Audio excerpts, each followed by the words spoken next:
दबाव किसे कहते हैं, एक बार स्वीडन के प्रधानमंत्री वुल्फ क्रिस्टेंसन से पूछिए। जी हाँ दोस्तों, काफी कुछ सह रहे हैं अभी स्वीडन के प्रधानमंत्री वुल्फ क्रिस्टेंसन। इन्होंने अनुमति तो दी थी कि हाँ, प्रोटेस्ट के दौरान आप किसी भी धर्म की पवित्र किताब को जला सकते हैं, लेकिन उसके नतीजों के बारे में नहीं सोचा। जब बकरीद के दिन स्वीडन की एक बहुत इंपॉर्टेंट मस्जिद, स्वीडन की सबसे बड़ी मस्जिद, स्वीडन की राजधानी स्टॉकहोम के सामने एक 37 साल का इराकी शरणार्थी जिसका नाम सलवन मोमिक है, 37 साल का है, वो जब उसे जला देता है, उसके पत्ते फाड़ देता है, इस्लामिक पवित्र किताब कुरान की, तो उसके बाद जो आउटरीच निकल कर सामने आता है उसे झेल नहीं पाए स्वीडन के प्रधानमंत्री वुल्फ क्रिस्टेंसन। 4 दिन नहीं लगे और उन्होंने अपना बयान पलट दिया कुरान पर। उन्होंने साफ अपने शब्दों में कहा, अगर उनके शब्दों में कहें तो the head of government added there was also no reason to insult other people, referring to Momika's action. Exact, no reason to insult other people. उन्होंने सीधा सीधा वक्तव्य दिया, बयान पलट दिया। स्वीडन के प्रधानमंत्री वुल्फ क्रिस्टेंसन ने यह भी कहा, I think that just because some things are legal they are not necessarily appropriate. ये क्रिस्टेंसन के शब्द हैं दोस्तों।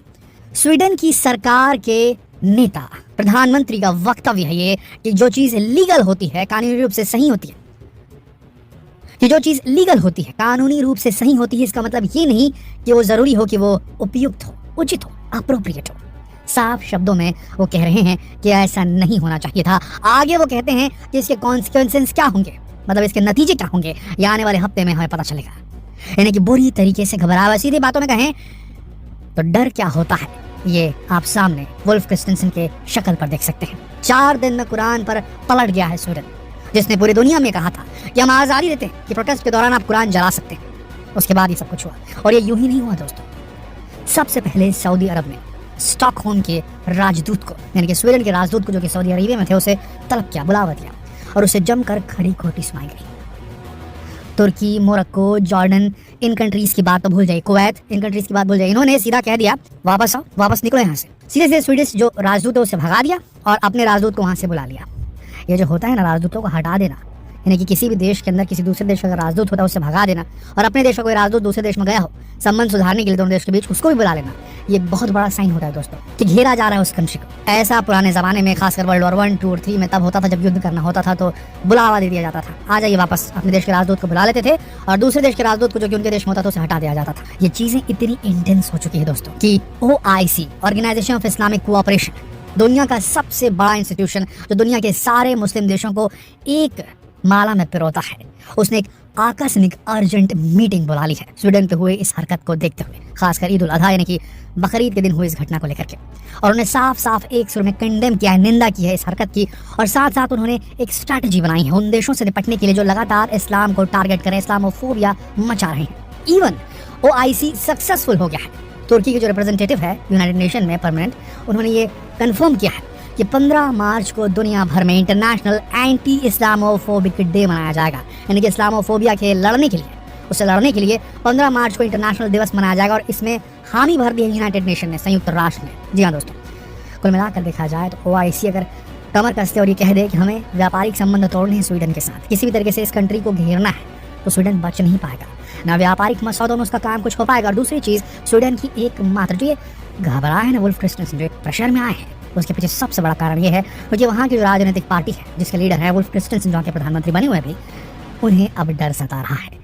क्योंकि वुल्फ क्रिस्टेंसन ने ये कहा था जनता से कि हम कैसे भी करके स्वीडन को नेटो कंट्रीज में मिला देंगे, नेटो में शामिल हो जाएंगे, स्वीडन एक नेटो देश बन जाएगा, और उसके बाद नेटो कंट्रीज जो हैं उसकी प्रोटेक्शन करेंगे। लेकिन सबसे बड़ी बात यहाँ पर यह हो गई कि उसने स्वीडन ने हरकत करके, वहाँ पर जो वो हरकत हुई है उस इराकी आदमी की वजह से जो कि शरणार्थी था। जी हाँ, आपको बता दें जो ये व्यक्ति है जिसने कुरान जलाने का हादसा किया है, सलमान मोमिक, 37 साल का, ये इराक का सिटीजन है जो वहाँ से भाग कर स्वीडन में रहने लगे, शरणार्थी हुए के हिसाब से इराकी जो कि स्वीडन में रहता है। इसके इस कृत्य की वजह से स्वीडन की पूरी महत्वाकांक्षा नेटो में शामिल होने की धरी रह जाएगी, क्योंकि टर्की जो है कट्टर इस्लामिक कंट्री, वो नेटो का सदस्य है और वो नेटो में एंट्री स्वीडन की पहले भी रुक चुका है, और अब उसने साफ कर दिया है जो हरकत तुमने की ना बेटा, इस चक्कर में अब तुम नेटो में घुस ही नहीं पाओगे। इसी वजह से स्वीडन के जो प्रधानमंत्री है वो मिमियाने लगे और अपने वक्तव्य देते हुए कह रहे हैं कि ऐसा नहीं होना चाहिए था, दूसरे की इंसल्ट करके क्या ही फायदा है, हमें क्यों करना है किसी की इंसल्ट, क्यों हमको किसी दूसरे धर्म की किताब को जलाना है, क्या मतलब होगा इससे, हमें आतंकवाद से लड़ना है तो आतंकवाद से लड़ेंगे, इन सब चीज़ों क्यों लड़े, हम क्यों किसी के धर्म को गलत बोले, ये सब बोलना शुरू कर चुके हैं वहाँ के लोग, स्वीडन के, खासकर जो वहाँ के प्रधानमंत्री है। तो इसे कहते हैं डर दोस्तों। अब देखना ये है कि इसका नतीजा क्या निकलेगा, स्वीडन के साथ किस प्रकार का व्यवहार करेगा ओआईसी। ओआईसी छोटी मोटी जो है इंस्टीट्यूशन नहीं है दोस्तों, इसके अंदर यूएई है, इसके अंदर सऊदी अरब है, इसके अंदर टर्की है, इसके अंदर और दूसरी कंट्रीज है जो कि व्यापार में सबसे आगे रहते हैं दुनिया भर में। ऐसे स्टेट में इन सब का जो पेट्रो डॉलर है, इनका जो पैसा है, जो तेल का पैसा है इनका, वो अगर ठीक ढंग से फ्लो नहीं किया स्वीडन के अंदर में तो स्वीडन परेशान हो सकता है। ये एक रियलिटी है, क्योंकि देखिए दुनिया में तेल सप्लाई करने के लिए सबसे इंपॉर्टेंट खाड़ी देश ही हैं, इस्लामिक कंट्रीज हैं, उसके बाद जो दूसरा नंबर आता है उसमें रशिया आता है, और रशिया जो है वो ऑलरेडी सैंक्शंस झेल रहा है। तो स्वीडन और रशिया के संबंध तो छोड़ दीजिए। तो कुल मिलाकर अब स्वीडन को डर सताने लगा है कि क्या उसे नेटो की मेंबरशिप मिलेगी, क्या उसके बिजनेस को ये जो ओआईसी कंट्रीज है, ऑर्गेनाइजेशन ऑफ इस्लामिक कंट्रीज, जिसमें सारे मुस्लिम देश आते हैं, क्या वो जो स्वीडन से बिजनेस को काट देंगे या उसके दूसरे लोगों से बिजनेस के जो तार जुड़े हुए हैं उन्हें डिस्कनेक्ट करने की कोशिश करेंगे। इस पर भी बड़ा संशय बना हुआ है स्वीडन के दिमाग में। तो जियोपॉलिटिकल फ्रंट पे, फाइनेंशियल फ्रंट पे, और सबसे बड़ी चीज़ नेटो में एंट्री, मिलिटरली भी काफ़ी नुकसान हो सकता है इस कृत्य से स्वीडन को। अब आपको क्या लगता है, क्या स्वीडन यहाँ से एकदम आराम से निकल जाएगा जैसे मक्खन में से गर्म छुरी निकलती है, या फिर स्वीडन यहाँ पर फंसने वाला है? स्वीडन की इस हरकत से स्वीडन परेशानी में जाने वाला है। क्या लगता है आपको दोस्तों, क्या ओआईसी इतना पावरफुल है कि वो स्वीडन जैसी कंट्री को दबाने में कामयाब हो जाएगा? क्या यूरोपियन कंट्रीज बाहर निकल कर आएंगी स्वीडन की मदद के लिए? ऐसे टाइम पे जब फ्रांस में एक मुस्लिम लड़के की मौत पर इतने बड़े दंगे भड़क गए हैं, ऐसी स्थिति में क्या लगता है आपको, क्या स्वीडन की मदद के लिए यूरोपियन कंट्रीज आएंगे? क्या वो अपनी एंटी इस्लामिक छवि को मेंटेन करने की कोशिश करेंगे, या फिर वो न्यूट्रल बने रहेंगे और स्वीडन को उसके हाल पर छोड़ देंगे? क्या लगता है दोस्तों आपको? अपने विचार, अपनी राय नीचे कमेंट सेक्शन में लिखकर जरूर बताएं। जितना हो सके इस वीडियो को शेयर करें फेसबुक पर, व्हाट्सएप पर, यूट्यूब पर। जैसे कोई नई अपडेट आती है हम तुरंत लेकर आएंगे। तब तक के लिए आप सबका इस वीडियो के अंत तक बने रहने के लिए दिल की गहराइयों से धन्यवाद।